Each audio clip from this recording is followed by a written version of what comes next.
European stock markets are trading flat at the moment, with both the UK's FTSE 100 and the Euro Stoxx 50 on the flat line, looking shaky and starting off the week on a very soft note.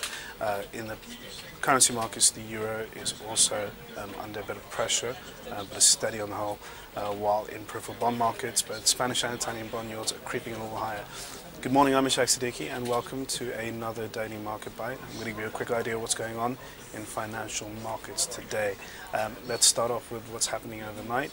We had data from China, inflation ticked higher, industrial production and retail sales slowed down for the month of February. Investors have reacted in a pretty muted response to the Chinese data. That's mainly because a lot of people are attributing it to attributing the slowdown to the Lunar New Year holiday in China that happened a few months ago at the start of February, which caused a bit of disruption in the Asian region. Now, going on to what's happening in Europe. Of course, we are still digesting the solid payrolls number from the US. US markets are at all-time highs, particularly the Dow Jones Industrial Average, which has been posting fresh new highs for the week last week, whereas the S&P 500 is about 0.9% away from its all-time record high.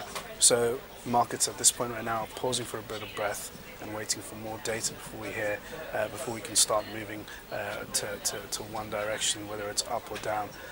Now, there is a bit of hesitance here in Europe at the moment. Fitch downgraded Italy's credit rating by one notch to BBB+ and kept the outlook at negative.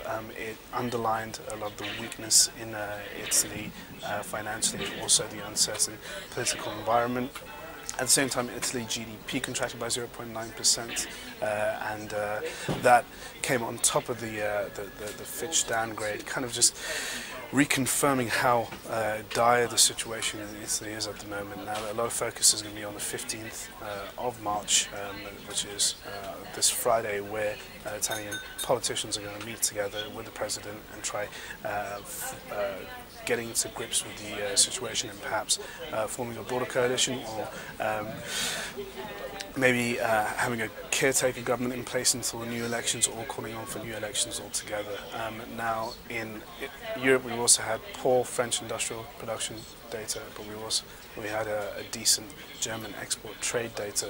So the whole quite mixed. Looking for new clues. We've got no US data coming out later on in the session, so it seems like we're going to be trading pretty flat to the course of the day. This week we've got a bunch of data coming out. We've got UK industrial production and manufacturing numbers. We also have a US Empire State number, and we also have retail sales from the US. So look out for those. You've been watching a Daily Market Bite. Thanks for watching. Bye.